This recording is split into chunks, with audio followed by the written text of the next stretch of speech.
Good morning friends. எனக்கு படித்து பிடிச்ச கதையில் நம்ம என்ன பார்க்க போகிறோம் அப்படின்னு பார்த்தீங்கன்னா, ஒரு காக்காவோட கதை தான் பார்க்க போகிறோம். இது ஒரு குட்டி கதை தான். இந்த காக்கா என்ன பண்ணுச்சு, ஒரு நாள் கடவுளை பார்த்து கேட்டுச்சு, ஏய் கடவுளே, நீயே என்னை காக்காவாக படைக்கணும் அப்படின்னு கேட்டுச்சு அந்த காக்கா. அந்த காக்கா கேட்ட கேள்வியை பார்த்துட்டு கடவுள் சிரிச்சுக்கிட்டே கேட்டார், ஏன் காக்கா, உனக்கு என்ன குறை அப்படின்னு கேட்குறாரு. அடடா, என்னையும் கொக்கு மாதிரி நீல காலோட அழகான குரலோட பசுமையான சுழலோட படைச்சிருக்கலாம்ல அப்படின்னு கேட்குது அந்த காக்கா.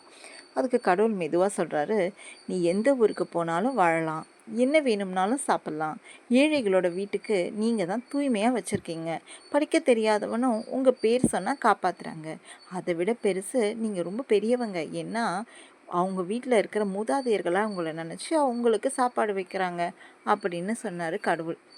காகம் மழையில் நனைஞ்சிக்கிட்டே பறந்து போயிடுச்சு. கடவுளை ஒரு புன்னகையோடு மறைஞ்சார். நம்ம குறைச்சி எடை போடாதீங்க, ஒவ்வொருத்தருக்கும் ஒரு அர்த்தம் இருக்குது. அது மாதிரி நீங்கள் பிறந்ததோட அர்த்தம் என்ன அப்படின்னு கண்டுபிடிச்சி வாழ பாருங்கள். இந்த கதை உங்களுக்கு பிடிச்சிருந்துச்சுன்னா மறக்காமல் லைக் பண்ணுங்கள், சப்ஸ்கிரைபும் பண்ணுங்கள். Thank you, by.